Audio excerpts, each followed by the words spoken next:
Yeah, what's up you guys, this is Godson, and today I'm going to be doing a top 5 weapons video for you, showing you what types of weapons I like to use on my defense and which are my favorite. So you guys, there are about 7 defensive weapons, 8 I believe if you're including the Tesla, and so we're going to just go down the list and pick what are the top 5. So you guys sit back, relax, let me show you what I got.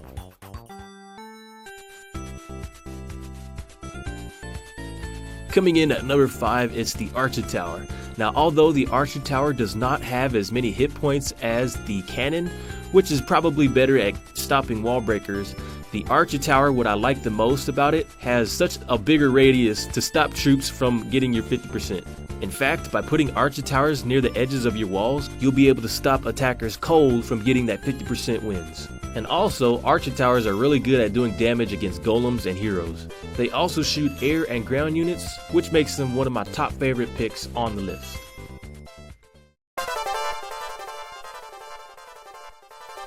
Coming in at number 4, it's the Mortar. The Mortar has a damage per second of 13 and the hit points are 670.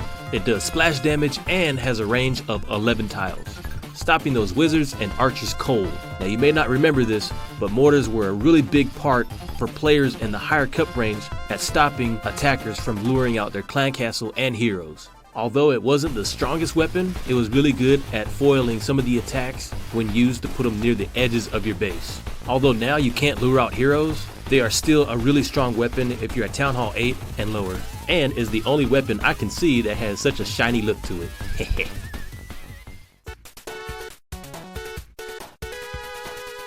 Coming in at number 3 is the Wizard Tower.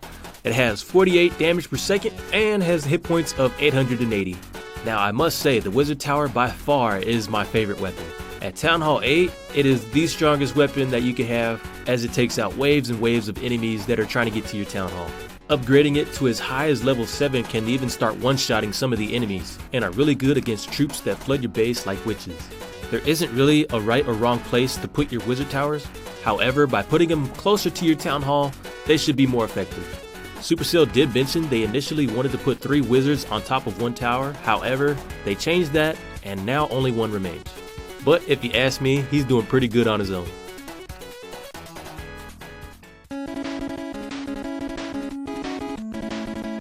Coming in at number 2, it's the X-Bow.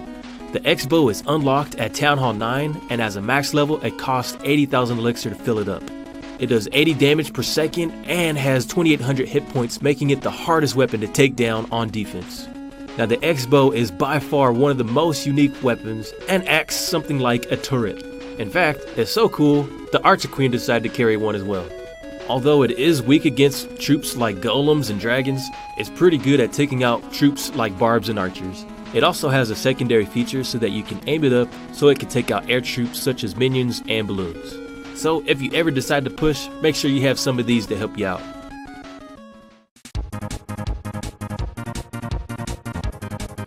Coming in at number 1, you guessed it, it's the Infernal Tower.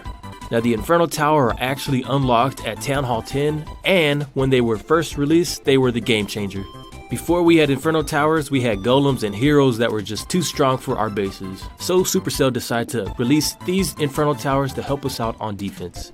Now when they were first released, their range was a lot wider than they are now. However, because of balancing, they have been adjusted so that the range is a little smaller, but they have multi-targets on them. They do a damage per second of 42, they can target 5 enemies, and it takes 700 Dark Elixir to fill them up. And they have pretty good hit points at level 3 for 2200.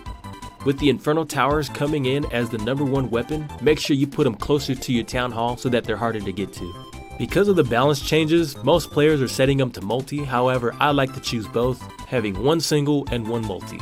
With the amount of resources it takes to power up this thing, you can be sure it'll defend your base really well. So you guys, this is my top 5 weapons list. Let me know what you think. Make sure you comment down there what your top